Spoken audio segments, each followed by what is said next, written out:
Welcome back. మనతో పాటు డిబేట్లో పాల్గొన్నందుకు వివి రావు గారు విశ్లేషకులు, అలాగే వేణుగోపాల్ గారు జనసేన నాయకులు కూడా జాయిన్ అయ్యారు. వారితో కూడా మాట్లాడదాం. ముందుగా వివి రావు గారు నమస్తే అండి. సార్, ఆంధ్రప్రదేశ్ రాజధానిగా మళ్ళీ పునఃప్రారంభం చేశారు, శంకుస్థాపన చేశారు. ఎలా చూడాలంటారు? ఆల్రెడీ 2015లో ప్రధాని మోదీయే ప్రారంభించారు, తర్వాత మళ్ళీ పునఃప్రారంభించారని ఎలా చూడాలంటారు? ఇప్పుడు ఆంధ్రప్రదేశ్ రాష్ట్రము తెలంగాణ నుండి సపరేట్ అయిపోయిన తర్వాత అక్కడ ఉన్నటువంటి నాయకత్వము ఏదైతే ముందు చంద్రబాబు నాయుడు గారి హయాంలో కావచ్చు లేదా జగన్ గారి హయాంలో కావచ్చు, వాళ్ళు తీసుకునేటువంటి నిర్ణయాల వైరుధ్యాల వల్ల అక్కడ ఆంధ్ర రాష్ట్రం చాలా నష్టపోయింది. ముందస్తు ఈ సపరేషన్ తర్వాత ప్రధానంగా జరగాల్సినటువంటి క్యాపిటల్ సిటీ ఏదైతే రాష్ట్రానికి అభివృద్ధికి ఒక తలమానికంగా ఒక బ్రెయిన్ గా పనిచేయాల్సినటువంటి క్యాపిటల్ సిటీని 10 సంవత్సరాలు అయిపోయిన తర్వాత కూడా ఇంకా నిర్మాణంలోకి తీసుకురాకపోవడం అనేది ఇది ఒక దురదృష్టకరమైన పరిస్థితిగా ఫస్ట్ మనం అందరం కూడా ఫీల్ అవుతున్నాము. ఎందుకంటే రాజకీయ స్వప్రయోజనాలకు రెండు పార్టీలు అధికారంలో ఉన్నప్పుడు పనిచేయకుండా అపోజిట్లో ఉన్నప్పుడు వ్యాఖ్యల వల్ల ఒక అసందిగ్ధి వల్ల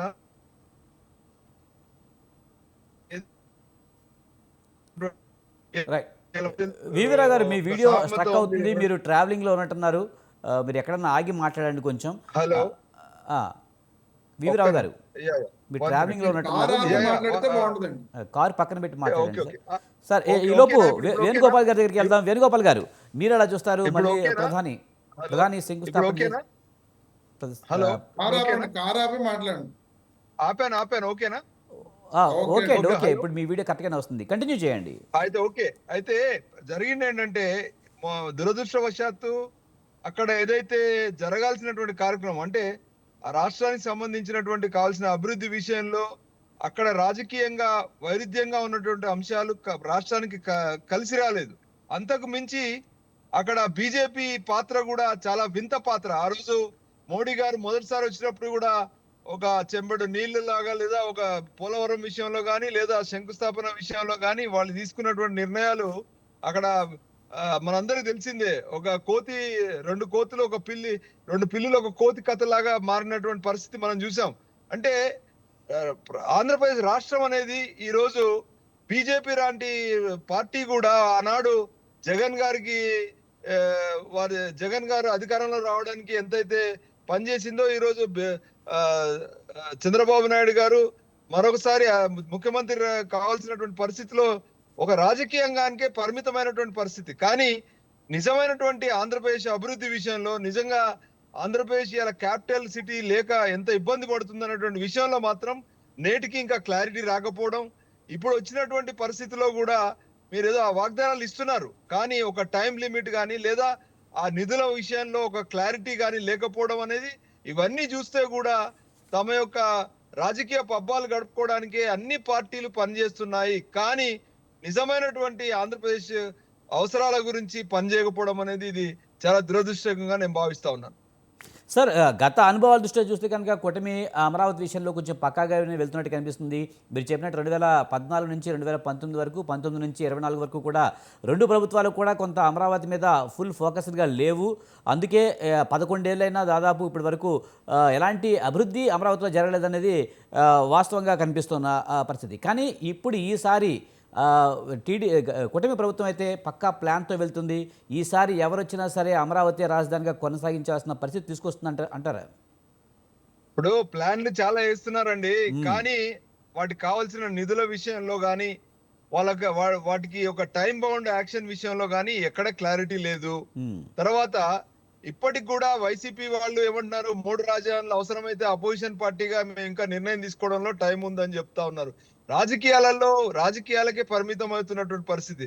ఒకవేళ చంద్రబాబు నాయుడు గారైనా అపోజిషన్ లో ఉన్నటువంటి వాళ్ళని కూర్చోబెట్టి మరి మనకు అనివార్యమని చెప్పే పరిస్థితి వాళ్ళ దగ్గర లేదు. సో ఈ రకంగా ఇంకా ఈ ప్రజల్లో ఈ అనిశ్చితి అనేది నెలకొని ఉంది. ఇప్పుడు మోడీ గారు వచ్చారు, ఆయన గతంలో కూడా చాలా వాగ్దానాలు చేశాడు కానీ ఆ వాగ్దానాలకు తగ్గట్టుగా ఆయన ఇచ్చిన బడ్జెట్స్ కానీ ఆయన బడ్జెట్ సమావేశాల్లో వీళ్ళకి ఇచ్చినటువంటి ప్రాధాన్యతలు చూస్తే నిజంగా వీళ్ళు చెప్పేది అవుతుందా అనేటువంటి ఒక నమ్మకాలు కూడా లేని పరిస్థితిలో ఇలా రాజకీయాలు నడుపుకోవడం మరి వేచి చూడాలి. ఇంకా నిజంగా ఇది సాధ్యం అవుతుందా కాదా, మరి ఈరోజు వాళ్ళ యొక్క మీటింగ్లు హడావిడిలకు ఉన్నంత ప్రాధాన్యత నిజంగా వాళ్ళు చేయాల్సినటువంటి బాధ్యతల మీద ప్రజలకు నమ్మకం కలిగే విధంగా లేదా ఆ వాళ్ళు ప్రోటోకాల్స్ ప్రకారంగా తీసుకోవాల్సినటువంటి జాగ్రత్తల విషయంలో తీసుకున్నారా అంటే అక్కడ క్లారిటీ లేని విషయం మనకు అర్థమవుతుంది. రైట్. మనతో పాటు వేణుగోపాల్ గారు ఉన్నారు. ఆయనతో మాట్లాడతాం, జనసేన నాయకులు. వేణుగోపాల్ గారు, మీరు ఎలా చూస్తారు? ప్రధాని మోదీ వచ్చారు, పునఃప్రారంభించారు అమరావతిని. రాబోయే రోజుల్లో ఇది బాగా అభివృద్ధి చెందుతుంది, అధునాతన ఆంధ్రప్రదేశ్గా అభివృద్ధి చెందుతుందంటూ కూడా ఆయన చేశారు వ్యాఖ్యలు. ఎలా చూడాలి? సాయి గారు, మీకు అదేవిధంగా ప్యానెల్లో పాల్గొంటే రాజకీయ నాయకులకి, విశ్లేషకులకి, సార్ నేను విజయ్, సార్ నేను విజయ్. విజయ్ గారు, సారీ విజయ్ గారు, మీకు అదేవిధంగా పార్టీ వైఎస్ఆర్సీపీ నాయకులకి, విశ్లేషకులకి, స్వతంత్ర టీవీ ప్రేక్షకులందరికీ నా నమస్కారం. విజయ్ గారు, ఈరోజు చంద్రబాబు నాయుడు గారు కానీ, మోడీ గారు కానీ, అదే పవన్ కళ్యాణ్ గారు కానీ మాట్లాడుతూ ప్రపంచవ్యాప్తంగా భారతదేశంలోని ఆంధ్రప్రదేశ్లోని అమరావతిని వైపు చూసే విధంగా అభివృద్ధి చేస్తామని చెప్పారు. మొదటి విడతలోనూ అదే చెప్పారు. ఇప్పుడు ఏదైతే దాని కంటిన్యూషన్ లేకుండా జగన్మోహన్ రెడ్డి గారు 2019లో దాన్ని కట్ చేయడం జరిగింది.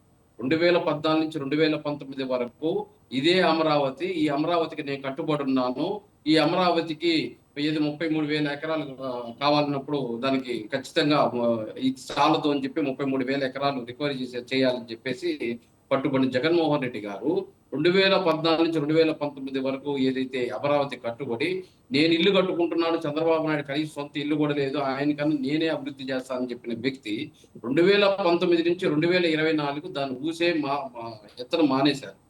ఆ తర్వాత ఏం చేశాడు? అమరావతితో పాటు విశాఖపట్నం, కర్నూలు కూడా డెవలప్ చేసుకోవాలి అన్నారు. దాన్ని ఎవరు డెవలప్ చేయొద్దని చెప్పలేదు. చంద్రబాబు నాయుడు గారు కూడా ఏదైతే రాష్ట్రంలో అన్ని ప్రాంతాలు అభివృద్ధి చెందాలని అంటారు, ఏ ఒక్క ప్రాంతం అభివృద్ధి చెందాలనేది.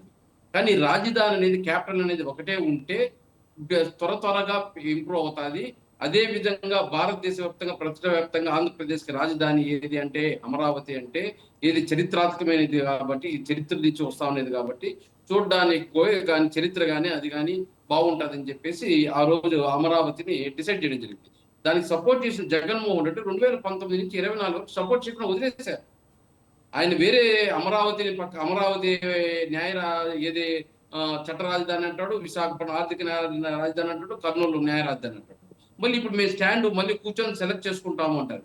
అంటే ఒక ముఖ్యమంత్రి ఉన్న వ్యక్తి 2014 నుంచి 2019 వరకు ఒక స్టాండ్ లో ఉండి, మళ్ళీ 2019 నుంచి 2024 ఇంకో స్టాండ్ మారి, మళ్ళీ 2024 నుంచి 2020 మళ్ళీ 29 వరకు ఇంకో స్టాండ్ మారుతా ఉంటారా? మనం చేసే పనిని ఆచితూచి, ఏమంటే ఈ రోజు సెంటిమెంట్ తో కూడింది. అక్కడ ప్రాంతంలో 29,000 మంది 33 ఎకరాలు ఇచ్చారంటే వాళ్ళు కన్న బిడ్డల్లాగా భూమి చూసుకుంటాను అనే వాళ్ళు అభివృద్ధి కోసం ఈ రోజు రాష్ట్రానికి ఇచ్చారంటే వాళ్ళతో మనం చెలగాటం ఆడతాను ఏంది? ఒకసారి అది అంటాము, ఒకసారి ఇంకొకటి అంటాము, మళ్ళీ మేము డిసైడ్ చేస్తామంటారు. ఎక్కడ ఒక కమిట్మెంట్ అనేది ఉండాలి కదా. ఆ రోజే నువ్వు వ్యతిరేకించాలి. 2014 నుంచి 2019 వరకు అమరావతి ఒక్కటే కాదు అని చెప్పి ఏదైతే ఆ రోజు ఎన్డీఏ కూటమి ఉందో ఆ రోజు వ్యతిరేకించుండాలి. ఆ రోజు స్వాగతించి మళ్ళీ వ్యతిరేకించి మళ్ళీ ఈ రోజు ఆలోచన చేస్తామంటే ఒక స్టాండ్ ఎడక ఆ పార్టీకి ఒక స్టాండ్ ఉందా? అదే విధంగా హోదా గురించి పోరాటం అన్నారు. 14 నుంచి మేము కూడా పార్టీలో, వైఎస్ఆర్ పార్టీలోనే ఉన్నాం. 27 సంవత్సరాలకు రాజశేఖర రెడ్డి ఫ్యామిలీతోనే తిరిగాం. వాళ్ళు ఆదేశాల మేర మేము ముందుకు పోవడం జరిగింది. అలాంటి ఏదైతే హోదా గురించి అంత స్టాండ్ గా మాట్లాడి 2014 2019 అనేక ఉద్యమాలు చేశాం ఆ రోజు అధికార పక్షం పైన. మళ్ళీ 2019 నుంచి 2024 మోడీ గారి కాల్లో చేతిలో పట్టుకొని అధికారం, హోదా తెచ్చుకోకుండా ఎందుకు వదిలేశారు? మళ్ళీ ఈ రోజు ఆ హోదా గురించి కూసేలేదు ఏమి? ఒక స్టాండ్ అనేది ఉండాలి. ఒక పార్టీ అధినేతకి, ఒక పార్టీ నడిపే వ్యక్తికి ఒక స్టాండ్ అనేది ఉండాలి. ఆ స్టాండ్ పైన ఎన్ని కష్టాలు నష్టాలు వచ్చినా కూడా దాన్ని ఎదుర్కొనే శక్తి సామర్థ్యాలు ఉండాలి. అదే విధంగా సిపిఎస్ అన్నారు, అదే విధంగా మద్య నిషేధం అన్నారు, అదే విధంగా ఎన్నో హామీలు ఇచ్చారు, అన్ని గాలి వదిలేశారు. ప్రతిపక్షంలో ఉండేటప్పుడు బాగా పోరాటాలు చేస్తారు, అధికారం వచ్చిన తర్వాత గాలి వదిలేస్తారు. ఇప్పుడే వైఎస్ఆర్సీపీ నాయకులు కూడా చెప్పారు, కార్యకర్తల్ని బలంగా ఈరోజు వైఎస్ఆర్సీపీకి అంత షార్ట్ పీరియడ్ లో కాంగ్రెస్ తొక్కేసి వైఎస్ఆర్సీపీ అంత ఎదిగిందంటే కార్యకర్తలే బలం. అలాంటి కార్యకర్తల్ని 5 సంవత్సరాలు పక్కన పెట్టేసి సచివాలయం అంట, వాలంటీర్లు అంట, ఇప్పుడు వాళ్ళంతా ఏమైనారు? 27 సంవత్సరాలు, 30 సంవత్సరాలు, 40 సంవత్సరాలు కాంగ్రెస్ నుంచి వైఎస్ఆర్సీపీకి వచ్చిన కార్యకర్తలంతా ఈరోజు దూరం అయిపోయారు. ఉమ్. కానీ కానీ కార్యకర్తలు కానీ వేణుగోపాల్ గారు నిలుపుకోలేకపోయారు. ఏదేమైనా కార్యకర్తలు 11 కాపాడుకోలేకపోయారు. ముఖ్యంగా ఆంధ్రప్రదేశ్ విడిపోయి 11వ సంవత్సరం రన్ అవుతుంది. అయినప్పటికీ కూడా రాజధాని నిర్మాణం ఇప్పటికీ పూర్తి స్థాయిలో ఎక్కడా లేదు. ఇంకా ప్రారంభించే దశలోనే ఉంది. అసలు లోపం ఎవరిదంటారు? మొదటిగా వచ్చిన ప్రభుత్వంగా, లేకపోతే రెండో ప్రభుత్వంగా? మొదటి ప్రభుత్వం కూడా తాత్కాలిక భవనాలంటూ అలా తాత్కాలికంగా గెంటేసింది. తర్వాత అయితే వైసీపీ అయితే పూర్తి స్థాయిలో నిర్లక్ష్యం చేసింది. అంటే ప్రభుత్వాలు వాళ్ళ స్వప్రయోజనాలు మాత్రం చూసుకుంటున్నారు కానీ రాజధాని నిర్మాణంలో మాత్రం సీరియస్గా లేరనే వాదన ఉంది. సార్ 2014 నుంచి 2019 వరకు కూటమి ప్రభుత్వం ఏదైతే ఎన్డీఏ ప్రభుత్వం సీరియస్ గానే భూమి సేకరణ చేసింది. అదే విధంగా నడుపుకోవడానికి తాత్కాలిక అసెంబ్లీ, అమరావతి తాత్కాలికం కాదు, అమరావతి రాజధాని పర్మనెంట్, తాత్కాలిక భవనాలు కట్టారు. అంటే ఆ రోజు రాష్ట్ర విభజన జరిగితే ఆర్థిక పరిస్థితి ఇబ్బందిగా ఉంది కాబట్టి తాత్కాలిక అసెంబ్లీ, సచివాలయము, అది హైకోర్టులు కట్టుకోవడం జరిగింది. ఈ రోజు పర్మనెంట్ స్ట్రక్చర్ తీసుకొచ్చింది.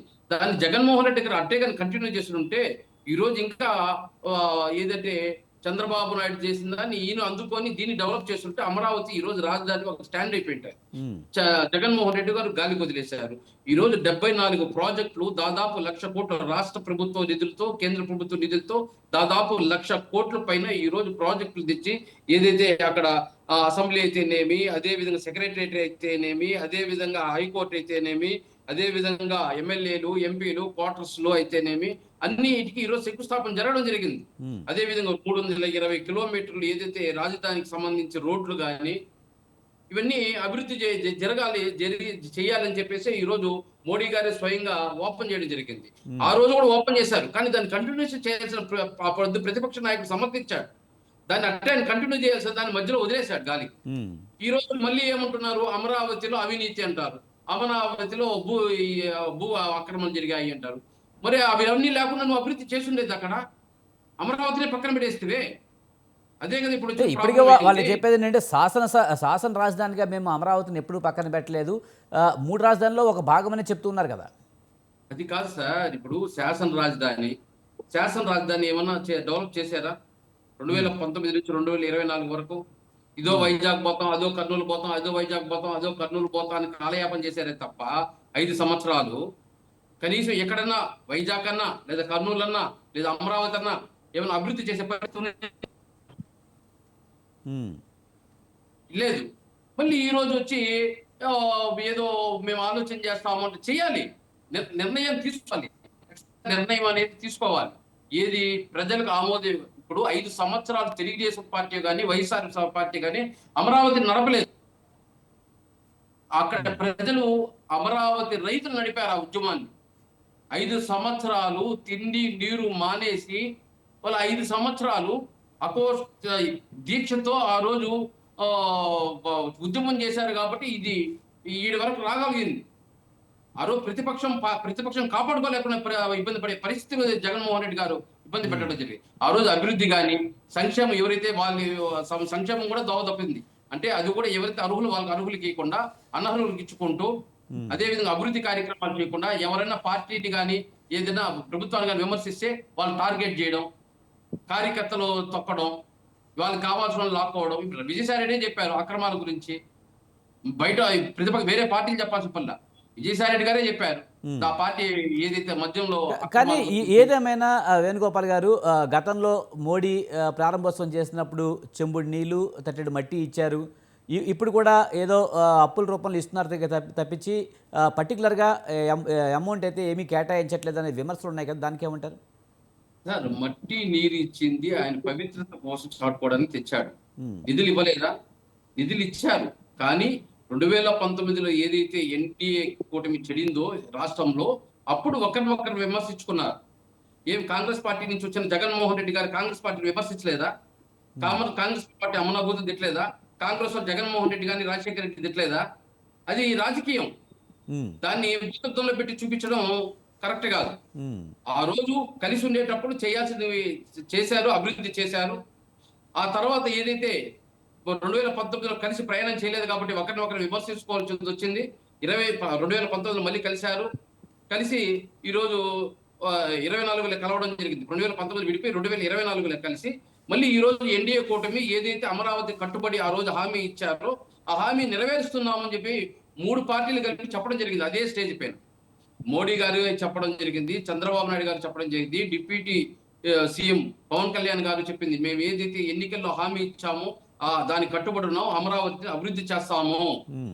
అమరావతికి ఇంత నిధులు ఇస్తున్నాము. అంటే 2014 నుంచి 19 వరకు ఉంటాయి. 2014 నుంచి 19 వరకు గ్రాఫిక్స్ చూపించారు, ఇప్పుడు మళ్ళీ అయ్యే గ్రాఫిక్స్ చూపిస్తున్నారు అని చెప్తున్నారు. మరి ఏదైనా టైం లిమిట్ అయినా పెట్టుకున్నారా? ఈ నిర్మాణాలన్నీ పూర్తి చేయడానికి ఏమైనా టైం లిమిట్ అయినా పెట్టుకున్నారా? విజయ్ గారు ఉమ్. 2014 నుంచి 2019 వరకు ఏదన్నా ఒక ప్లాన్ ప్రకారం కాబట్టి ఉండాలి కదా. దాని గ్రాఫ్ కి ఒక స్ట్రక్చర్ తీసుకున్నారు, ఆ స్ట్రక్చర్ ప్రకారం చేస్తున్నారు. మనకు ఆ రోజు ఆర్థికంగా ఇబ్బందులు ఉన్నాయి. ఆ రోజు ఏదైతే కేంద్ర ప్రభుత్వం కూడా వాళ్ళ సహాయం మేరకు వాళ్ళు సహాయం చేశారు. ఈరోజు ఫుల్ఫిల్ గా ఇస్తున్నాము అంటున్నారు కదా. ఈ 4 సంవత్సరాలు చూడమని చెప్పండి. లేదంటే జగన్మోహన్ రెడ్డికి 151 సీట్లు నుంచి 11 సీట్లు ఇచ్చారో అదే విధంగా మాకైనా ఇస్తారు. ఉమ్. అది ఎవరికైనా ఒకటే కదా. ప్రజలకు ఏదైతే మనం హామీలు ఇచ్చామో ఏమైతే అమలు చేయలేకపోతే ఖచ్చితంగా ఏ పార్టీనైనా పక్కన పెట్టడం జరుగుతుంది. అదే విధంగా 2014-19 కూడా ఏదైతే కొన్ని కార్యక్రమాలు చేయలేదు కాబట్టి ఆ రోజు పెట్టడం జరిగింది కూటమిని. ఉమ్. ఈ రోజు జగన్మోహన్ రెడ్డి 151 సీట్లు ఇచ్చిన ఆయన్ని పక్కన పెట్టడం జరిగింది. ఎవరైనా సరే ప్రజలు మీరు ఏదైతే చెప్పారో దాన్ని చేస్తే ఖచ్చితంగా స్వాగతిస్తారు. లేదంటే అది ఏ పార్టీ అయినా, అది బీజేపీ కానీ, అది తెలుగుదేశం కానీ, అది లేదా ఈ జనసేన కానీ, ఏ పార్టీ కూడా పెట్టడం జరుగుతుంది. రైట్. రమేష్ గారు చంద్రబాబు సీఎం అయ్యాక గ్రహణం వీడింది. ఏదన్నా పెద్ద ప్రాజెక్టులు చేపట్టాలన్నా దాన్ని పూర్తి చేయాలన్నా చంద్రబాబు నాయుడే సమర్థుడు, చంద్రబాబు ఖచ్చితంగా రాజధానిని అభివృద్ధి చేస్తారని ప్రధాని మోదీ అంటున్నారు. విజయ్ గారు, ఉమ్. ముందుగా జనసేన నాయకులు చేసిన ఆరోపణల మీద సమాధానం చెప్పాలనుకుంటున్నాను నేను. ఇప్పుడు ఆయన ప్రత్యేక హోదా తెస్తా అన్నారు, తేలేదు. సిపిఎస్ రద్దు చేస్తా అన్నారు, చేయలేదు. మద్య నిషేధం చేస్తా అన్నారు, చేయలేదు జగన్మోహన్ రెడ్డి గారు అని చెప్పి చెప్పడం జరిగింది.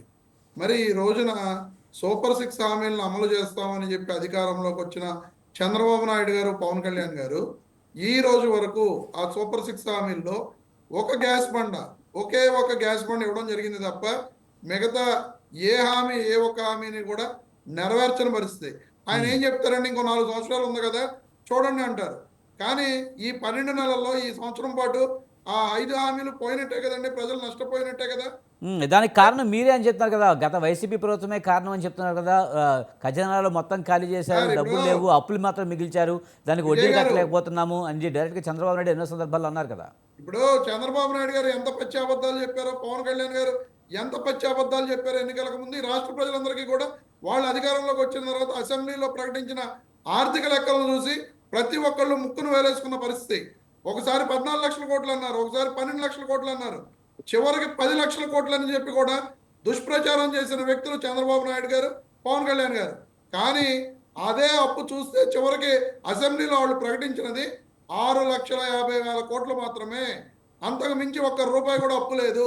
వీళ్ళు చెప్పిన 10 లక్షల కోట్ల రూపాయలు అప్పు ఉన్న రోజున 14 లక్షల కోట్ల రూపాయలు అప్పు ఉందని చెప్పిన రోజునే వీళ్ళు సూపర్ 6 హామీలు ఇవ్వడం జరిగింది. మరి ఆ రోజు వీళ్ళకి గుర్తులేదండి, ఆ రోజు వీళ్ళకి తెలియదండి. రాష్ట్రంలో ఇది పరిస్థితి, 14 లక్షల కోట్ల రూపాయలు అప్పు ఉండగా మేము ఈ సూపర్ 6 హామీలను ఇస్తున్నాము, ఇవి అమలు చేయలేమని చెప్పి వీళ్ళకి తెలియదా? నేను 40 సంవత్సరాల ఇండస్ట్రీ అని చెప్పి చంద్రబాబు నాయుడు గారికి ఆ రోజున ఈ వ్యవహారం అంతా అర్థం కాలేదా?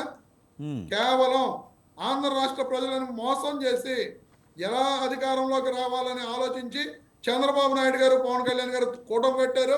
చంద్రబాబు నాయుడు గారు హామీలు అమలు చేస్తారు, అమలు చేయకపోతే నాది బాధ్యత అని చెప్పి మరోసారి ఏ విధంగా అయితే 2014లో అబద్ధాలు చెప్పాడో పవన్ కళ్యాణ్ గారు, ఈ రోజున కూడా అబద్ధాలు చెప్పి మళ్ళీ అధికారంలోకి రావడం జరిగింది. అధికారంలోకి వచ్చిన తర్వాత ఇలా చేతులు ఎత్తేసి గత ప్రభుత్వం. అరే బాబు, అధికారంలోకి వచ్చి 11 నెలలు అయిపోతుంది, ఇంకా గత ప్రభుత్వం ఏంటి? మీరు చెప్పిన అబద్ధాలు 14 లక్షల కోట్లు లేవు, 6,50,000 కోట్లే. సో మీరు అబద్ధాలు చెప్తున్నారు అనేది రాష్ట్ర ప్రజలందరికీ అర్థమైంది. నెక్స్ట్ ఆయన చెప్పడం జరిగింది, గత ప్రభుత్వం అంటే 1 ఇయర్ అయినా గత ప్రభుత్వం చేసిన తప్పిదాలని ఎత్తి చూపడం తప్పంటారా? గత ప్రభుత్వం చేసిన తప్పిదాలు వాళ్ళు నిజాలు చెబితే కరెక్టేనండి. వాళ్ళు చెప్పిన అబద్ధాలే కదా. 14 లక్షల కోట్లు అప్పు అన్నారు, ఎక్కడుంది చెప్పండి మీరు? ఈ రోజు 6,50,000 కోట్లు మాత్రమేనని చెప్పి అసెంబ్లీలో ప్రకటించారు. పార్లమెంట్ లో నిర్మలా సీతారామన్ గారు ప్రకటించారు. మరి అది పచ్చి అబద్ధం కదా ఉమ్, విజయ్ గారు? ఇప్పుడు 14 లక్షల కోట్ల అప్పు ఉందని చెప్పిన రోజునే ప్రజల వద్దకు వెళ్ళి ఎన్నికల్లో మేము సూపర్ 6 హామీలు అమలు చేస్తాం, నీకు 15,000 నీకు 15,000, ఎంతమంది ఇంట్లో పిల్లలు ఉంటే, చదువుకునే పిల్లలు ఉంటే వాళ్ళందరికీ 15,000 ఇస్తామన్నారు. ఇచ్చారండి. అలాగే మహిళలకు 18 ఏళ్ళు నిండిన ప్రతి మహిళకు 18 ఏళ్ళ నుంచి 60 సంవత్సరాల్లోపు ఉన్న ప్రతి మహిళకు 18,000 రూపాయలు ఇస్తామని చెప్పి, నెలకు 1,500 రూపాయలు చొప్పున నెల 1,500 రూపాయలు వేస్తామని చెప్పి ప్రతి ఒక్కరికి నీకు 18,000 నీకు 18,000 నీకు 18,000 అని చెప్పడం జరిగింది. ఈ 11 నెలల కాలంలో ఒక్క మహిళా సోదరికి ఇవ్వడం జరిగిందండి ఎక్కడన్నా? ఉమ్, అలాగే ఉచిత బస్సు ప్రయాణం ఎక్కడ ఆంధ్ర రాష్ట్రంలో ఏ బస్సు ఎక్కినా సరే టికెట్లు కొడుతున్నారు తప్ప ఎక్కడా కూడా ఉచిత బస్సు ప్రయాణం అనేది లేదు. ఈ రకంగా కూటమి ప్రభుత్వం సూపర్ 6 హామీల్ని ఈ 11 నెలల కాలంలో అమలు చేయడం జరగలేదు. ఉమ్, అలాగే వేణుగోపాల్ గారు చెప్తూ గతంలో ఆర్థిక పరిస్థితి బాగాలేదు కాబట్టి 2014లో రాష్ట్ర విభజన జరిగింది. ఆ టైంలో ఆర్థిక పరిస్థితి బాగాలేదు కాబట్టి టెంపరీ సెక్రటేరియట్, టెంపరీ అసెంబ్లీ కట్టారని చెప్పి చెప్పడం జరిగింది. సార్ వేణుగోపాల్ గారు, ఆ రోజున కట్టిన దానికి ఎంత ఖర్చు అయిందో మీకు తెలుసా సార్? 750 కోట్ల రూపాయలు ఆ రెండింటి ఖర్చు పెట్టారండి. టెంపరీ సెక్రటేరియట్కి, టెంపరీ అసెంబ్లీకి. భారత పార్లమెంటు కొత్తగా నిర్మించిన భారత పార్లమెంటు కట్టడానికి 861 కోట్ల రూపాయలు అయితే, ఊరికనే కేవలం టెంపరీ సెక్రటేరియట్, టెంపరీ అసెంబ్లీ కట్టడానికి 750 కోట్ల రూపాయలు ఖర్చు అయింది. మరి ఇది దోపిడీ కాదంటారా? అలాగే తెలంగాణలో అవినీతి జరుగుతుంటే మరి అవినీతిని బయట పెట్టుండేది. అవును సార్, ఇప్పుడు అసెంబ్లీలో దాని అవినీతి మీద జరిగింది, కేసులు అవినీతి కట్టారు. జరిగింది, 5 సంవత్సరాలు పుట్టుకోకపోతే కోర్టులో అవినీతి జరిగినప్పుడు Right, ఆ right. అవినీతి ఎక్కడ జరిగింది ఏమని చెప్పి వాళ్ళపై వేణుగోపాల్ విచారణ గారు, చేయాలి కదా. వేణుగోపాల్ గారు, పక్కన పడేశారు. వేణుగోపాల్ గారు మీకు తెలుసో తెలీదో వీటన్నింటి మీద కూడా కేసులు కట్టడం జరిగింది. కోర్టులో వాళ్ళు ముందస్తు బెయిల్ తెచ్చుకోవడం జరిగింది. చంద్రబాబు నాయుడు గారు కానీ, నారా లోకేష్ గారు కానీ. ఒక స్కిల్ స్కామ్ కేసులో అరెస్ట్ జరిగితే మీకు అమరావతి ఔటర్ రింగ్ రోడ్ కేసులో చంద్రబాబు నాయుడు గారు బెయిల్ తెచ్చుకోవడం జరిగింది. అలాగే అసైన్మెంట్ ల్యాండ్స్ విషయంలో నారాయణ గారు బెయిల్ తెచ్చుకోవడం, చంద్రబాబు నాయుడు గారు, లోకేష్ గారు 41A నోటీసులు ఇచ్చే వాళ్ళని ఇది చేయడం జరిగింది. ఎక్కడ కూడా కేసులు లేవని చెప్పడం అబద్ధం. అమరావతిలో జరిగిన ప్రతి ఒక్క విషయం మీద కూడా విచారణ నిరూపణ అయితే అప్పుడు మాట్లాడదాం దాని గురించి. అలాగే కదా జగన్మోహన్ రెడ్డి గారు Right, వేణుగోపాల్ గారు, ఒక్క కేసులు నిమిషం, కూడా నిరూపణ అయితే మనం మాట్లాడదామండి. తప్పే ఉంది. మీరు అన్నట్లుగానే జగన్మోహన్ రెడ్డి గారు పెట్టిన కేసులు రైట్ వేణుగోపాల్ గారు, ఒక్క నిమిషం అండి, ఆయన కంటిన్యూ చేయండి. ఆయన అయిన తర్వాత మీరు మాట్లాడదు కానీ. రైట్ వేణుగోపాల్ గారు. అంటే వేణుగోపాల్ గారు, నేను అది ఎందుకు చెప్పారంటే మీరు కేసు పెట్టొచ్చు కదా, మీరు నిరూపించవచ్చు కదా అని అడిగితే చెప్పాను. మీరు అధికారంలో ఉన్నప్పుడు కేసులు ఎందుకు పెట్టలేదని అడిగితే చెప్పాను. అంతే తప్ప కేసుల గురించి నేను ఎత్తలేదు. అలాగే ఇంకొక విషయం సార్, ఇంకొకటే వేణు గారు చెప్తూ, ఒకసారి వైఎస్ఆర్ కాంగ్రెస్ పార్టీ రాజధాని విషయంలో మేము అమరావతి రాజధాని అంటాం, రాజధాని అని చెప్పి 19 వరకు చెప్పడం జరిగింది. 1924లో స్టాండ్ మార్చుకోవడం జరిగింది. ఇప్పుడేమో ఆలోచిస్తామని చెప్తున్నామని చెప్పారని చెప్పి వేణు గారు చెప్పారు. ఇదే పవన్ కళ్యాణ్ గారు 2014 అప్పుడు చంద్రబాబు నాయుడు గారితో కలిశారు. 2017లో విడిపోయి చంద్రబాబు నాయుడు గారిని తిట్టారు. 2019-24 మధ్య మళ్ళీ తిట్టు తిట్టకుండా ముందు కలవడం, తర్వాత విడిపోవడం, 24లో కలవడం, అధికారంలోకి వచ్చారు. మరి దీన్ని ఏమంటారండి వేణుగోపాల్ గారు? కానీ రమేష్ గారు, మీరు చెప్పినట్టు ఒక పార్టీని ఇంకో పార్టీ తిట్టడం అనేది రాజకీయ కోణంలో చూడాలి. కానీ రాజధాని విషయంలో అయితే జగన్మోహన్ రెడ్డి అసెంబ్లీ సాక్షిగా అయితే నేను అమరావతిని రాజధానిగా ఒప్పుకుంటున్నాను, నేను ఇల్లు కట్టుకుంటున్నాను అన్న విషయం చెప్పిన మాట వాస్తవం కాదా? మళ్ళీ ఎందుకు స్టాండ్ మార్చుకోవాల్సి వచ్చింది? నా రమేష్ అన్న, మీరే స్టాండ్ మార్చుకుంటే నష్టం వచ్చేది వైఎస్ఆర్ పార్టీకి, జగన్మోహన్ రెడ్డి గారికి, మాకు కాదు. చంద్రబాబు నాయుడు, పవన్ కళ్యాణ్ విభేదం ఉండొచ్చు, కలిసి వేణుగోపాల్ గారు, ఒక్క నిమిషం. రమేష్ గారు, విడిపోయి మాట్లాడుకుంటే వాళ్ళు విమర్శించుకోవచ్చు. కానీ రాజధాని పైన, రాష్ట్రం పైన స్టాండ్ మార్చుకున్నాం అనుకో, వచ్చేది పార్టీకే నష్టం. దానివల్లే పార్టీకి ఎంత డ్యామేజ్ అవ్వడం జరిగింది. 151 సీట్ల నుంచి 11 సీట్లకు వచ్చిన డ్యామేజ్ ఏమి? మనం తీసుకున్న స్టాండ్ మార్పు వల్లే. అది గుర్తించుకోండి మీరు. రైట్ రమేష్ గారు, వాస్తవమే కదా, 151 సీట్లు భారీ విజయాన్ని అందించారు వైసీపీకి. కానీ 11 సీట్లకే పరిమితం అయిన కారణాల్లో ప్రధానమైన కారణం రాజధాని కాదా? సార్ ఇప్పుడు విజయ్ గారు, నేనైతే రాజధాని ఖచ్చితంగా కాదని అనుకుంటాను. ఎందుకంటే వైఎస్ఆర్ కాంగ్రెస్ పార్టీ ఓడిపోవడానికి ముఖ్య కారణం ఉద్యోగస్తులు, ఈ మద్యం తాగేవాళ్ళు, వీళ్ళిద్దరు, అలాగే పెన్షనర్స్. పెన్షనర్స్ ఏంటంటే 4,000 రూపాయలు పెన్షన్ ఇస్తామని చెప్పి చెప్పడం జరిగింది. జగన్మోహన్ రెడ్డి గారు 2027లో ఇస్తాను, 29లో ఇస్తాను అది పెంచడానికి అని అదే చెప్పి రమేష్ గారు ఒక మాట చెప్పడం చెప్పండి, జరిగింది. ఈ ముఖ్యంగా రోజున ప్రతి ఒక్కళ్ళు కూడా 1631 రోజులు దాదాపు రైతుల ఆందోళన కానీ నిరసన కానీ ఉద్యమం కానీ మీకేమీ ఎఫెక్ట్ అనిపించలేదా మీకు అసలు? మరి ఇప్పుడు అమరావతి ఉద్యమం అనేది చంద్రబాబు నాయుడు గారు నడిపిన పెయిడ్ ఉద్యమం. అదే రైతులు తూర్పుగోదావరి జిల్లా వచ్చేటప్పటికి మీరు ఆధార్ కార్డులు చూపించండి మీ రైతులు అని చెప్పి మేము ఒకసారి చెక్ చేయాలని చెప్పి అడిగితే అక్కడితో ఆ ఉద్యమం ఆగిపోయింది. అది చంద్రబాబు నాయుడు గారు నడిపిన పెయిడ్ ఉద్యమం అనేది అందరికీ తెలుసు. ఇప్పుడు మేము ఎప్పుడూ కూడా అదే చెప్తున్నాం మొట్టమొదటి నుంచి కానీ కూడా మేము. మీరు పెయిడ్ ఉద్యమం అంటున్నారు కానీ ఇది రైతుల విజయం అని పవన్ కళ్యాణ్ అంటున్నారు. అప్పుడు రైతుల్ని బూటికాలతో తన్నారు, లేకపోతే కేసులు పెట్టారు, రకరకాల హింసలు పెట్టారు. అయినా సరే రైతులు ఎక్కడా కూడా కాంప్రమైజ్ కాకుండా 1600 పైచీలకు రోజులు వాళ్ళు ఉద్యమం కొనసాగించారని చెప్తున్నారు. మరి ఇది వాస్తవం కాదంటారు? ఇదంతా కూడా పెయిడ్ అయినా 1600 రోజులు డబ్బులు ఇచ్చి నడపగలిగే ఇది ఉంటుందంటారు ప్రతిపక్షానికి? ఎందుకో ఇప్పుడు పవన్ కళ్యాణ్ గారు కూటమిలో లేనప్పుడు ఇదే అమరావతి గురించి ఇష్టం వచ్చినట్టు మాట్లాడారు. అమరావతి ఒకళ్ళ రాజధాని కాకూడదు, ఇది గేటెడ్ కమ్యూనిటీ రాజధానిగా మారిపోతుంది, నేను దీనికి వ్యతిరేకం, ఇది అందరు రాజధాని కావాలి. అంటే గేటెడ్ కమ్యూనిటీ అంటే ఏంటి? ఏదండి గేటెడ్ కమ్యూనిటీ రాజధాని అంటే ఏంటి? అది పవన్ కళ్యాణ్ గారు చెప్పాలి. ఆ రోజున ఆ మాటలు ఎందుకు మాట్లాడారు అనేది పవన్ కళ్యాణ్ గారు చెప్పాలి. అంటే మీ వైసీపీ వాళ్ళు కూడా చెప్తూ ఉంటారు కదా, ఇది ఒక సామాజిక వర్గానికి సంబంధించి చంద్రబాబు నాయుడు అక్కడ పెట్టారంటారు కదా. నిజంగా ఆ సామాజిక వర్గం అంతమంది ఉన్నారు అక్కడ? మిగతా సామాజిక వర్గాలతో కలిస్తే ఆ సామాజిక వర్గం 1% ఉన్నారు. మీడియా కానీ పత్రికలు కానీ ప్రచారం చేసినవి తప్ప ఒక సామాజిక వర్గం వాళ్ళు అక్కడ ఉన్నారు, అందుకే మేము రాజధాని అక్కడ ముందుకు వెళ్ళడం లేదని చెప్పి వైసీపీలో ఉన్న ఏ ఒక్క నాయకుడు కూడా ఎప్పుడు ఎక్కడా మాట్లాడలా. కేవలం ఇది మీడియా ప్రచారమే. ఇప్పుడు నిజంగా ఎన్నో సందర్భాల్లో అంబటి రాంబాబు కానీ ముఖ్య నేతలు కానీ ఈ మాట చాలా సందర్భాల్లో అన్నారు.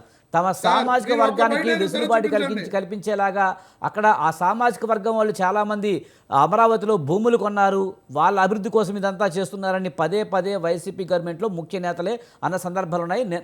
సామాజిక వర్గం వాళ్ళు భూములు కొన్నారని అనలేదు. టీడీపీకి చెందిన చంద్రబాబు నాయుడు గారి బినామీలు క్లియర్ కట్ గా సామాజిక వర్గం మాట వినిపించిన మాట వాస్తవం కాదు. చంద్రబాబు నాయుడు గారి చుట్టాలు భూములు కొన్నారని చెప్పి చెప్పడం జరిగింది తప్ప ఒక సామాజిక వర్గం వాళ్ళు భూములు కొన్నారు, ఒక సామాజిక వర్గం వాళ్ళు లబ్ధి పొందుతున్నారు అనే మాట వైఎస్ఆర్ కాంగ్రెస్ పార్టీ ఎక్కడా మాట్లాడలా. టీడీపీకి సంబంధించిన వాళ్ళు ఎక్కడ దాకా ఎందుకు సార్, అది వాస్తవం కదా. పయ్యావుల కేశవ్ గారు అమరావతి రాజధాని ప్రకటించక ముందే భూములు కొన్నారు. ఎలా కొన్నారు? ఆయనకు ముందే రాజధాని ఎక్కడ పెడుతున్నారు అనే విషయం ఇన్సైడర్ ట్రేడింగ్ జరిగిందనేది వైఎస్ఆర్ కాంగ్రెస్ పార్టీ ప్రధాన ఆరోపణ. ఆ ఆరోపణల మీద కేసులు కట్టడం జరిగింది, సిఐడి ఎంక్వైరీ చేయడం జరిగింది, ఈ రోజుకి కేసు ఉంది.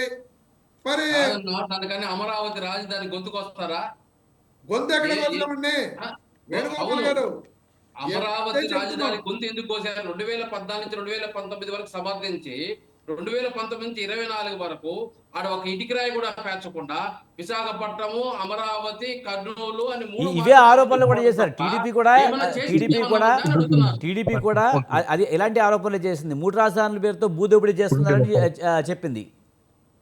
ఇప్పుడు 3 రాజధానులు 3 ప్రాంతాలు అభివృద్ధి చెందాలి అని చెప్పి జగన్మోహన్ రెడ్డి గారు నిర్ణయం తీసుకున్నారు. ఎందుకంటే హైదరాబాద్లో మొత్తం అభివృద్ధి అంతా కేంద్రీకృతం అయిపోతే ఈ రోజు జరిగిన నష్టాన్ని మన కళ్ళారా చూసాం. ప్రతి ఒక్క ఆంధ్రుడు కూడా ఆ హైదరాబాద్ మనదనుకున్న సంగతులు మనందరికీ తెలుసు. కానీ ఆ హైదరాబాద్ నుంచి వాళ్ళు బయటకు వచ్చేయాల్సిన పరిస్థితి, హైదరాబాద్ని వదిలేసి ఈ రోజున ఆంధ్రప్రదేశ్లో ఇలా ఉండవలసిన పరిస్థితి ఎందుకు వచ్చింది? అభివృద్ధి అంతా కూడా ఒకచోటే కేంద్రీకృతం అయిపోతే ఇబ్బంది పడతామనే ఉద్దేశంతో జగన్మోహన్ రెడ్డి గారు అమరావతిని శాసన రాజధానిగా, వైజాగ్ని ఎగ్జిక్యూటివ్ క్యాపిటల్గా, అలాగే కర్నూలు జ్యుడిషియల్ క్యాపిటల్గా చేసి అభివృద్ధి చేద్దామని చెప్పే. రమేష్ గారు ఇప్పటికీ కూడా ఒకటి అడుగుతాను, చెప్పండి, అతి చిన్న రాష్ట్రానికి 3 రాజధానులు అవసరమా? నిజంగా అధికార వికేంద్రీకరణ ఈ మూడు రాజధానులు పెడితేనే అవుతుందంటారా? సార్ ఇప్పుడు 3 రాజధానులు పెడితేనే అవుతుందా అంటే జగన్మోహన్ రెడ్డి గారు ఇప్పుడు రాజధాని అనే పదం వాడారు కాబట్టి అమరావతిని రాజధాని తీసేస్తున్నారు. ఇప్పుడు అదే చంద్రబాబు నాయుడు గారు వైజాగ్ ఆర్థిక రాజధాని అంటారు, ఫైనాన్షియల్ క్యాపిటల్ అంటారు. అంటే క్లియర్ కట్ ఇక్కడ దానికి ఒకటి చూడాలి తప్పకుండా రమేష్ గారు ఇక్కడ ఒక మాట చూడాలి. ఎందుకంటే చంద్రబాబు నాయుడు ఏకైక రాజధానిగా అమరావతి ఉంటుంది, ఆర్థిక రాజధానిగా మాత్రం వైజాగ్ ఉంటుందని చెప్తున్నారు. రాజధాని ఒకటే, ఆర్థిక రాజధాని డబ్బులు ఎక్కువగా వచ్చేది అక్కడి నుంచే కనుక అక్కడ ఆర్థిక రాజధాని అన్నారు. తప్పేముంది అందులో? సరే, ఇప్పుడు అమరావతి అనేది శాసన రాజధాని అని చెప్పి జగన్మోహన్ రెడ్డి గారు కూడా చెప్పారు. అదే అసెంబ్లీ సమావేశాలని ఎప్పుడు జరిగినా అదే అమరావతిలో జరిగాయి. అదే ఎమ్మెల్యే క్వార్టర్స్ కానీ ఎంపీ ఇదేంటి అధికారుల యొక్క నివాసాలు కానీ అన్ని కూడా అక్కడే కట్టవలసిన పరిస్థితి ఖచ్చితంగా జగన్మోహన్ రెడ్డి గారికి వచ్చేది. ఎందుకంటే రైట్ శాసన రాజధానిగా జగన్మోహన్ రెడ్డి గారు ప్రకటించి ఉన్నారు కాబట్టి. రైట్ రైట్ కానీ ఈ రోజున ఓడిపోవడం జరిగింది కాబట్టి దాని మీద ఇష్టం వచ్చినట్లుగా నిందలు వేస్తున్నారు, వాళ్ళు ఇష్టం వచ్చినట్టుగా మాట్లాడుతున్నారు. జగన్మోహన్ రెడ్డి గారు ఎక్కడా కూడా అమరావతిని నేను రాజధానిగా తీసేస్తున్నాను, ఇది ఒక సామాజిక వర్గానికి చెందినది, దాని గురించే నేను రాజధానిగా తీసేస్తున్నా అని చెప్పి ఎక్కడా మాట్లాడిన దాఖలాలు లేవు. రమేష్ గారు మాట్లాడదాం, వివి రావు గారితో కూడా మాట్లాడదాం. వివి రావు గారు, ముఖ్యంగా తాను గుజరాత్లో సీఎంగా ఉన్నప్పుడు హైదరాబాద్లో ఐటీ అభివృద్ధిని చూశాను, ఐటీ హబ్గా చంద్రబాబు నాయుడు ఆనాడు చేసిన అభివృద్ధిని నిశితంగా పరిశీలించానని కూడా అన్నారు. అమరావతి కూడా ఆ స్థాయిలో అభివృద్ధి చేయగలిగే కెపాసిటీ చంద్రబాబు నాయుడుకే ఉందని, ఆయన చాలా పెద్ద పెద్ద ప్రాజెక్టులని డీల్ చేయగలుగుతారు, అతను పూర్తి చేయగలుగుతారు కూడా అని చెప్పేసి ప్రధాని అంటున్నారు. ఎలా చూడాలి దాన్ని? ఏమండి, ఇప్పుడు జోగి జోగి రాసుకుంటే బూడిది రాలినట్టుగా సామెత ఉందండి. ఇప్పుడు మొత్తం చర్చలో మనకు అర్థమైంది ఏంటంటే, ఈ రోజు వైసీపీ గాని బీజేపీ గాని ఇక్కడున్న టీడీపీ గాని లేదా జనసేన గాని అసలు వీళ్ళు ప్రజల మీద గాని, ఆంధ్ర రాష్ట్ర ప్రజల మీద కానీ, ఆంధ్రప్రదేశ్ రాష్ట్రం మీద కానీ ఏమాత్రం వీళ్ళకి కమిట్మెంట్ ఉందా అని అడిగితే ఖచ్చితంగా లేదనేది అర్థమవుతుంది. అంతర్గత ప్రజాస్వామ్యం లేని రాజకీయ పార్టీ ఒక ఓటుకి 10,000 రూపాయల వరకు పెట్టి కొనుక్కునేటువంటి దుర్మార్గమైనటువంటి పార్టీ అధినాయకుల మీద, బీఫాముల మీద ఆధారపడే ఈ పార్టీలు ఇవాళ ఏం మాట్లాడుతున్నాయండి? మీరు ఇవాళ భూములు ఎందుకు క్యాపిటల్ సిటీ సెటిల్ కాలేదంటే, ఒక పార్టీ ఏమో ఒక పార్టీకి సంబంధించిన ఆయన అధినాయకుని ఒక చుట్టాలకు భూములు కొనిచ్చారు కాబట్టి అది క్యాపిటల్ సిటీ వద్దని ఒకరు చెప్తారు. ఇంకొక పార్టీ ఆయన ఏంటంటే వాళ్ళకి అది లాభం జరుగుతుంది కాబట్టి మాకు లాభం జరగాలి కాబట్టి 3 క్యాపిటల్ సిటీలు అని ఇంకొక మాట మాట్లాడతారు. అంటే ఇవన్నీ చూస్తే ప్రజలకు అర్థం కావట్లేదా? దిక్కులేగా అక్కుమొగడే దిక్కు అన్న సామెత లాగా ఉంది ఇప్పుడు మన ప్రజాస్వామ్య వ్యవస్థ. ఆంధ్రప్రదేశ్ రాష్ట్ర రాజకీయాల యొక్క పరిస్థితి దుర్మార్గంగా మారింది. దీంట్లో మోడీ అనేటువంటి ఒక క్యారెక్టరు ఈ ఇద్దరు పార్టీల యొక్క బలహీనతల్ని, ఇక్కడ ఉన్న ప్రజల యొక్క దుస్థితిని ఎప్పటికప్పుడు ఎన్కరేజ్ చేసుకోవడానికి క్యారెక్టర్ దిగింది అనేది అందరికి అర్థమవుతున్నటువంటి పరిస్థితి. దీనికి ప్రత్యామ్నాయము ఇవాళ ఆంధ్రప్రదేశ్ ఒక గొప్ప సంక్షోభంలో ఉంది. పార్టీలన్నీ కూడా రాజకీయాలకు అతీతంగా కూర్చొని ప్రజలు ఎట్లా మన ఆంధ్రప్రదేశ్ రాష్ట్రాన్ని ఎట్లా, ఇప్పుడు మీరు చెప్తున్నారు ఇవాళ ఎట్లా మీకు అప్పులు పుడతాయండి, 6 లక్షల కోట్ల అప్పులు అని ఆయన చెప్తున్నాడు, ఇది 14 లక్షలని ఆయన చెప్పే అధికారం. అంటే హేట్రేడ్ ఓటుతోని, అంటే ఒక పార్టీ మీద ఉన్నటువంటి వ్యతిరేకత, ఒక పార్టీ మీద ఉన్నటువంటి ఒక జుగుప్తాకరమైనటువంటి హేట్రేడ్ ఓటుతోని ఇంకొక పార్టీ అధికారంలోకి వస్తుంది. మరి మీరు సరి అయినటువంటి ప్రజలకు సంబంధించినటువంటి ఒక పాజిటివ్ రాజకీయాలు చేయడానికి ఏ పార్టీ ఇప్పుడు రెడీగా ఉందండి? అసలు ఆ సత్తా, దమ్ము, ఆ నమ్మకం కల్పించే పరిస్థితి ఏ పార్టీలైనా ఉందా? ఉంటే మీరు చేసే హోంవర్క్ ఏంటి? మీరు ఇవాళ 6 లక్షలైనా 10 లక్షలైనా కూడా దాన్ని వాటికి సంబంధించినటువంటి డబ్బు మళ్ళీ రీపే చేయడానికి కావాల్సినటువంటి నిర్ణయాలు ఏం తీసుకున్నారు? ఆంధ్రప్రదేశ్ రాష్ట్రంలో ప్రజల అవసరాలకు పూర్తిగా మీరు ఏమైనా హోంవర్క్ చేస్తున్నారా? చేస్తే ఏమైనా ఆ దిశగా ఏమన్నా పనులు చేయరా? చేస్తే ప్రజల ముందు ఎందుకు బడ్జెట్లలో మేము ఇచ్చే ఈ బడ్జెట్స్ కి ఇంత రానున్న రోజుల్లో ఇంత డబ్బు వచ్చే అవకాశానికి ఉన్నటువంటి మార్గాలు ఇదే అని చెప్పేసి ఎప్పుడైనా డిస్కషన్ జరిగిందా? ఇదన్నీ కూడా మభ్యపెట్టే రాజకీయాలకు పరిమితం అయిపోయి ఎప్పటికప్పుడు పబ్బం గడుపుకోవడము, ఏ గంటకు ఆ గంటకు పబ్బం గడుపుకోవడము, పనికిరాని విషయాల మీద ఎక్కువ చర్చలు పెట్టడం. కానీ నిజమైనటువంటి పాజిటివ్ రాజకీయాలకి ఎక్కడైనా అవకాశం ఇచ్చిందా? ఇవాళ మీరు మాట్లాడుతున్నటువంటి ఈ రాజధాని అభివృద్ధి విషయంలో కూడా ఇంకా కూడా క్లారిటీ లేదు. మరి మీరు ఇలా మీరు చెప్తా ఉన్నారు, ఏ రకంగా మరి రీపేమెంట్ చేస్తారు? మీ దగ్గర ఉన్న వనరులు ఏంటి? మరి ఇప్పుడు ప్రభుత్వాలు అధికారంలోకి వచ్చినాక గత ప్రభుత్వం కానీ ఈ ప్రభుత్వం కానీ ప్రజలకు జవాబుదారీగా ఎప్పుడైనా సమాచారం ఇచ్చిందా? ఒకవేళ ఇవ్వకపోయినా ఇప్పుడు కొత్తగా వచ్చిన ప్రభుత్వం అయినా ఏ రకంగా ఆ డబ్బులు రీపేమెంట్ చేయడానికి కానీ, లేదా ఇలా కేంద్ర ప్రభుత్వం వచ్చి ఆ ఓటు బ్యాంకు రాజకీయాలకు పరిమితం అవుతున్నారు కానీ మరి వాళ్ళు కూడా ఇచ్చే బడ్జెట్లు ఎప్పుడైనా కేటాయించారా? కేంద్రంలో ఈ రోజు అధికారంలో ఉన్న పార్టీ ఆంధ్రప్రదేశ్ రాష్ట్రానికి రాజధానికి ఇన్ని డబ్బులు ఇస్తున్నాం, ఇస్తే ఏ రకంగా ఆ డబ్బులు ఇస్తున్నాము, ఇస్తే దాని రీపేమెంట్ ఏంటి, లేదా అది కేంద్ర ప్రభుత్వం ఇచ్చే డబ్బులు అదేదో వరల్డ్ బ్యాంక్ అప్పులా, లేకపోతే ఈ ట్యాక్స్ మనీతోని వరల్డ్ బ్యాంక్ నుంచి తెచ్చినా కేంద్ర ప్రభుత్వం ఇచ్చినా దానికి కావాల్సిన రీపేమెంట్ వ్యవస్థ ఎలా ఉంది, అసలు మన క్యాపిటల్ ఎట్లా వీళ్ళు ప్రొడ్యూస్ చేస్తున్నారు, ఏమైనా డిస్కషన్ లేకుండా ఊరికే ఉన్నాయి కదా, అధికారం ఉంది కదా అని చెప్పి ఒక పార్టీ, అపోజిషన్ లో ఉన్నాం కదా 4 బురద జల్లేసి అధికారం రావాలనేటువంటి ఆలోచన తప్పితే ఆంధ్రప్రదేశ్ ప్రభుత్వం ఇవాళ 20 సంవత్సరాలు వెనక్కి వెళ్ళిపోయిందండి. సపరేట్ అయిపోయిన తర్వాత ఇవాళ మీరు సూపర్ 6 గ్యారంటీలని ఆంధ్రప్రదేశ్ చెప్తుంది, ఆడ తెలంగాణలో 6 గ్యారంటీలని. వాళ్ళకి వీళ్ళకి తేడా ఏముందండి? ఇలా ఏమైనా కూడా కేంద్రం గాని రాష్ట్ర ప్రభుత్వాలు గాని ఇప్పుడు ఉన్నటువంటి పోస్ట్ కరోనా పేరు చెప్పుకొని పబ్బం గడుపుకుంటున్నారు తప్పితే ఏంటి మీరు తీసుకునే నిర్ణయాలలో నిజమైనటువంటి ప్రభుత్వాలకు కలగాల్సినటువంటి లేదా బడ్జెట్స్ లో వాళ్ళు మీరు తీసుకునేటువంటి మార్పుల వల్ల వచ్చేటువంటి ఆదాయాలు ఎలా పెంచుతారు, లేదా మీరు తీసుకునే నిర్ణయాల వల్ల నిజమైనటువంటి ప్రజలకు జరిగే లబ్ధి ఏంటి? ఊరికే శంకుస్థాపనలకు రాళ్ళు వేసేసి వెళ్ళిపోవడము, టీవీలలో మాట్లాడుకోవడము. అదే మీరు కనీసము మీరు ఓటు సభలు జరుపుకుంటుంటే ప్రజలు సభలకు తరలించేటువంటి పెట్టే మీరు ఎంతైతే ఖర్చు సభలకు తరలించడం కోసం పెడుతున్నారో కనీసం దాంట్లో కొంత శాతమైనా కూడా నిజంగా పని జరుగుతుంది అనేటువంటి నమ్మకం కల్పించే పరిస్థితి ఉందా అని ప్రశ్నిస్తే మీ దగ్గర సమాధానం ఉందా? అది కూడా లేదు. ఇంత దుర్మార్గంగా రాజకీయాలు నడుపుకొని మీరు ఏం చేద్దాం అనుకుంటున్నారు?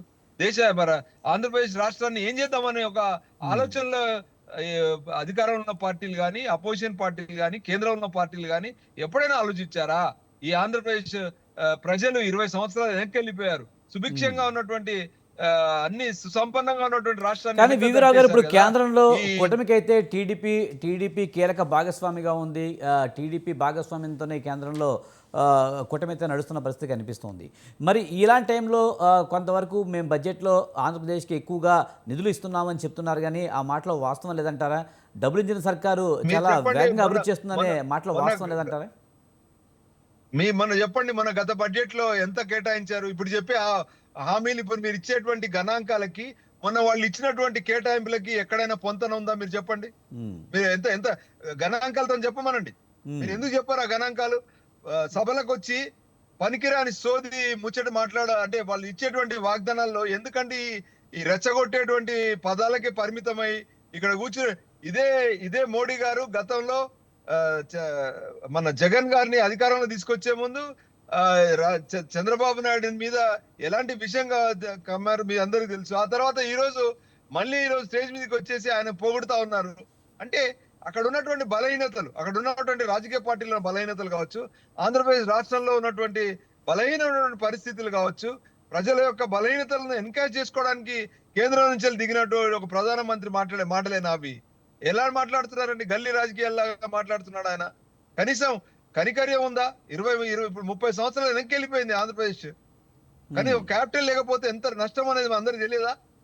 అది దానికి సంబంధించినటువంటి ఒక కాంక్రీట్ ఒక నమ్మకం, భరోసా కలిగించేటువంటి వ్యవహారం ఎక్కడైనా ఉందా అని అడిగితే సమాధానం లేదు. ఏం మాట్లాడుతున్నారు? ఇలా మీరు అధికారంలో ఉండి ఒక బాధ్యతాయుతమైనటువంటి ప్రభుత్వంగా ఉండి మీరు గణాంకాలతో చెప్పాల్సినటువంటి విషయాలు, ఏదైతే ప్రోటోకాల్స్ లో మీరు తీసుకునే నిర్ణయాల ద్వారా ప్రజలు నమ్మించాల్సింది పక్కన పెట్టి ఊకదంపుడు వ్యవహారాలతో నమ్మిస్తారా ప్రజల్ని? ఇదా ప్రజాస్వామ్యం అంటే? ఇదా మీరు చేసేటువంటి అధికారం?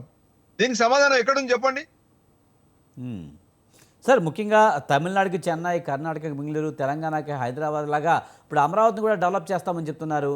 ఇప్పుడు అది చంద్రబాబు నాయుడు అనుభవం కానీ లేకపోతే కేంద్ర సహకారం కానీ ఇచ్చినప్పటికీ కూడా ఇప్పుడిప్పుడే సాధ్యమయ్యే పరిస్థితి ఉందంటారా? నేను అదే అంటున్నాను సార్. ఇప్పుడు మీరు చెప్పే ప్రశ్నకి సమాధానం ఏంటంటే, నిజంగా వాళ్ళు కేటాయించేటువంటి డబ్బులు నమ్మకంగా గ్రౌండ్ మీదకి వస్తాయి, అది సాధ్యమవుతుంది, వాళ్ళు చెప్పేటువంటి మాటలకి, వాళ్ళు జరగబోయేటువంటి పనులకి నిజమైనటువంటి పొంతన ఉండే విధంగా వాళ్ళు చెప్పే హామీలలో ఆ స్పష్టత ఉందా అని నేను ప్రశ్నిస్తున్నాను. ఆ స్పష్టత ఉంటే మరి ఎక్కడి నుండి డబ్బు వస్తుంది, ఎలా జరుగుతుంది, ఆ డబ్బు రావడానికి ఉన్నటువంటి మూలాలు ఏంటి? ఒకవేళ తీసుకుంటే డబ్బు కేంద్రం ఇచ్చేది ఎంత, రాష్ట్రం ఇచ్చేది ఎంత, దాని రీపేమెంట్ అవకాశాలు ఏంటి? ఇచ్చేవాడు ఊరికేనే ఇవ్వడు కదా, ఏం పెట్టిస్తాడు? మీ దగ్గర ఈ రాష్ట్రంలో 6 లక్షలు ఆల్రెడీ అప్పు ఉంది, మరి మిమ్మల్ని ఏం చూసి వాడు డబ్బులు ఇస్తాడు ఇచ్చేవాడైనా? ఇవన్నిటికీ సమాధానాలు చెప్పాలి కదండి. ఏదో ఇలా ఘనంగా ఒక సభ చేశాము, హడావిడి చేశాము, దాంతోనే మొత్తం పని అయిపోద్ది అనేటువంటి ఒక ధోరణి కనబడుతుంది తప్పితే స్పష్టత ఎక్కడ ఉంది? దానికి సంబంధించినటువంటి క్లారిటీ ఎక్కడ ఉందో చెప్పండి. రైట్. రమేష్ గారు మీరేమంటారు? క్లారిటీ లేదు ఫుల్ ఫ్లెడ్జ్డ్గా. ఏ ప్రభుత్వం వచ్చినా సరే రాజకీయాలు చేయడం తప్పించి కానీ అభివృద్ధి అనేది ఒట్టి మాటే, ప్రజలకు ఏమీ చేయట్లేదనే అభిప్రాయం వ్యక్తం అవుతుంది. సార్ ఇప్పుడు నేను డిబేట్ స్టార్ట్ అయిన దగ్గర నుంచి కూడా ఇదే మాట చెప్తున్నాను.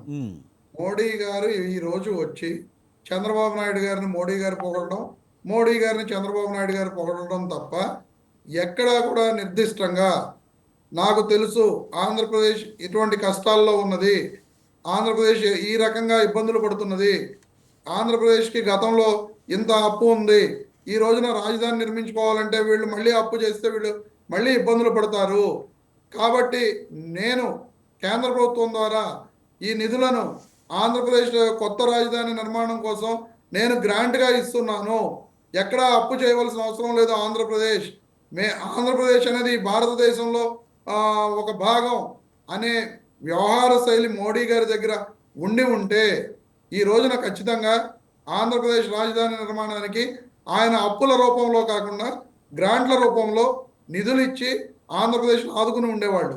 కానీ ఈ రోజున ఆయన ఆ పని చేయలేదు కాబట్టి ఖచ్చితంగా మోడీ గారు మళ్ళీ కుటుంబ ప్రభుత్వంతో కలిసి ఉన్నారు కాబట్టి చంద్రబాబు నాయుడు గారిని పొగుడుతున్నారు.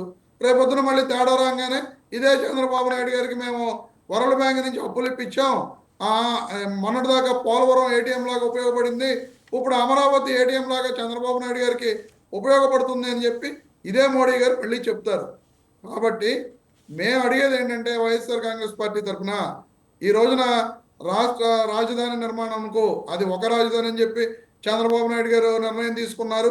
పోనీ ఆయన చెప్పిన విధంగానే పోనీ నిజంగా ఆ రాష్ట్ర రాజధాని నిర్మాణమైనా సక్రమంగా జరిగి మోడీ గారు అప్పుల రూపంలో కాకుండా ఆ రాజధాని నిర్మాణానికి గ్రాంట్ల రూపంలో డబ్బులు ఇచ్చి ఈ ఆంధ్ర రాష్ట్రాన్ని ఆదుకోవాలని చెప్పి చెప్తున్నానండి. ఇప్పుడు ఆయన విశ్లేషకులు రావు గారు చెప్తున్నారు, ఎక్కడైనా సరే అంకెలతోటి ఫిగర్స్ తోటి చెప్పిన దాఖలాలు లేవు, ఏదో ఒకదప్పుడు ఉపన్యాసాలు ఇచ్చేసి వీళ్ళు చెప్పాలనుకున్నది వీళ్ళు చెప్పారు, ఆయన చెప్పాలనుకున్నది చెప్పారు, పవన్ కళ్యాణ్ గారు చెప్పాలనుకున్నది పవన్ కళ్యాణ్ గారు చెప్పారు, వీళ్ళు పొగుడుకున్నారు, అయిపోయింది అక్కడతోటి. మళ్ళీ ఇందులో ఇంకోటి, ఎప్పుడో జూన్ 21వ తారీఖున యోగా దినోత్సవం జరుగుతుందంట, ఆ యోగా దినోత్సవానికి వరల్డ్ రికార్డు సాధించాలని చెప్పి ఆ రోజున మళ్ళీ మోడీ గారు వచ్చి ఈలోపు 50 రోజుల్లో ప్రతి ఇంట్లో కూడా యోగాని మొదలు పెట్టండి, ఆ వరల్డ్ రికార్డు సాధిద్దాం అంటున్నారు. మీరు సాధించాల్సిన వరల్డ్ రికార్డులు యోగాలో కాదు, మీరు సాధించాల్సింది ఆంధ్రప్రదేశ్ యొక్క అభివృద్ధిలో, ఆంధ్రప్రదేశ్ రాజధాని యొక్క నిర్మాణంలో, ఈ ఆంధ్రప్రదేశ్ రాష్ట్ర రాజధాని నిర్మాణంలో కానీ అభివృద్ధిలో కానీ మీరు వరల్డ్ రికార్డులు సాధిస్తే ఈ రాష్ట్ర ప్రజలు మెచ్చుకుంటారు తప్ప యోగాలోనో ఇంకో దాంట్లోనో మీరు సాధిస్తే ఈ రాష్ట్ర ప్రజల ఉపయోగం లేదు. మెచ్చుకోవడం సంగతి పక్కన పెట్టండి, ఈ రాష్ట్ర ప్రజలకు ఉపయోగం అనేది లేదు అనేది మోడీ గారు కానీ చంద్రబాబు నాయుడు గారు కానీ పవన్ కళ్యాణ్ గారు కానీ గుర్తించాలి. ఖచ్చితంగా ఈ రోజున 3 పార్టీలు కలిపి ఉన్నాయి, 3 పార్టీలు కలిపి పోటీ చేసి అధికారంలోకి వచ్చాయి. కేంద్రంలో కూడా చంద్రబాబు నాయుడు గారు టీడీపీ ఎంపీలు కానీ జనసేన ఎంపీలు కానీ ఆయనకు సపోర్ట్ చేస్తేనే ఆయన ప్రధానమంత్రిగా కొనసాగుతారు. ఈ రోజున ఆయన తీవ్రమైన ఒత్తిడి తీసుకొచ్చి మాకు ఈ నిధులు గ్రాంట్ కింద ఇస్తానే తప్ప నేను రాజధాని నిర్మాణం చేయలేను, లేకపోతే నేను ఉపసంహరించుకుంటాను నా మద్దతు అని చెప్పి చెప్పలేని పరిస్థితుల్లో చంద్రబాబు నాయుడు గారు ఉన్నారు అనే సంగతి రాష్ట్ర ప్రజలందరికీ తెలుసు. నిజంగా చంద్రబాబు నాయుడు గారు ఈ రాష్ట్ర ప్రజల యొక్క శ్రేయస్సు ఆలోచిస్తే ఖచ్చితంగా మోడీ గారిని మీరు మాకు గ్రాంట్ల రూపంలో నిధులు ఇవ్వకపోతే మేము మీకు మద్దతు ఉపసంహరిస్తామని చెప్పి చెప్పవలసిన అవసరం ఎంతైనా ఉందని చెప్పి నేను ఈ సందర్భంగా ఈ రాష్ట్ర ఏదేమైనా చంద్రబాబు నాయుడు ఉంటే పెట్టుబడులు వస్తాయి. గత ప్రభుత్వంలో అయితే పెట్టుబడులు రాకుండా ఇబ్బందులు పెట్టారు, ఇక్కడున్న పారిశ్రామికవేత్తలు కూడా పంపించేశారని చెప్తున్నారు. ఇప్పటికే సాఫ్ట్వేర్ కంపెనీలు టీసీఎస్ కంపెనీలు లాంటివి అమరావతిలో రావడానికి సిద్ధంగా ఉన్నాయని చెప్తున్నారు, తద్వారా అభివృద్ధి జరుగుతుందని చెప్తున్నారు. సార్ ఇప్పుడు విజయ్ గారు, చంద్రబాబు నాయుడు గారు ఉంటేనే పెట్టుబడులు వస్తాయి, జగన్మోహన్ రెడ్డి గారు లేకపోతే పెట్టుబడులు రావు అనేది పచ్చి అబద్ధం. జగన్మోహన్ రెడ్డి గారి టైంలో వేల కంపెనీలు వచ్చినాయి, ఎందుకు రాలేదండి? ఇప్పుడు గ్రాసిమ్ ఇండస్ట్రీస్ అడుగుతుంది, అదే చెప్తున్నా, గ్రాసిమ్ ఇండస్ట్రీస్ బలభద్రపురంలో కట్టారు, శ్రీ సిటీలో డైకిన్ కానీ లేదా బ్లూ స్టార్ కానీ ఇలా రకరకాల ఇండస్ట్రీస్ శ్రీ సిటీలో 64 ఇండస్ట్రీస్ వస్తే మా హయాంలో వచ్చిన ఇండస్ట్రీస్ ని చంద్రబాబు నాయుడు గారు అధికారంలోకి వచ్చిన జూలైలో ప్రారంభించారు. రైట్. జూలైలో మా హయాంలో తెచ్చిన ఇండస్ట్రీస్ ని చంద్రబాబు నాయుడు గారు ఆయన అధికారంలోకి వచ్చిన 2 నెలల్లో ప్రారంభించారు. అవన్నీ మేము తెచ్చిన ఇండస్ట్రీస్ కదా. ఈ రోజున కూటమి ప్రచారంతో కేవలం జగన్మోహన్ రెడ్డి గారిని చూస్తే ఇండస్ట్రీస్ రావట్లేదు అనేది కూటమి ప్రచారం తప్ప ఏ విధమైనది లేదు. వైజాగ్ లో ఇన్ఫోసిస్ ఎవరి హయాంలో వచ్చిందండి? మన జగన్మోహన్ రెడ్డి గారి హయాంలో కదా ఇన్ఫోసిస్ వచ్చింది, జగన్మోహన్ రెడ్డి గారి హయాంలో. ఈ రకంగా జగన్మోహన్ రెడ్డి గారికి ఫస్ట్ 2 ఏళ్ళు కరోనా అనేది లేకపోతే ఈ రాష్ట్రం యొక్క అభివృద్ధి మారిపోయే Right. పరిస్థితి ఉండేది. రైట్. రమేష్ గారు టైం అయిందండి. Thank you very much Ramesh గారు, అలాగే విజయకుమార్ గారు. రైట్ వేణుగోపాల్ గారు, అలాగే వివి రావు గారు, థ్యాంక్ యూ వెరీ మచ్ అండి డిబేట్లో పాల్గొన్నందుకు. ఇది ఇవాల్టి బిగ్ టాక్. చూస్తూనే ఉండండి స్వతంత్ర.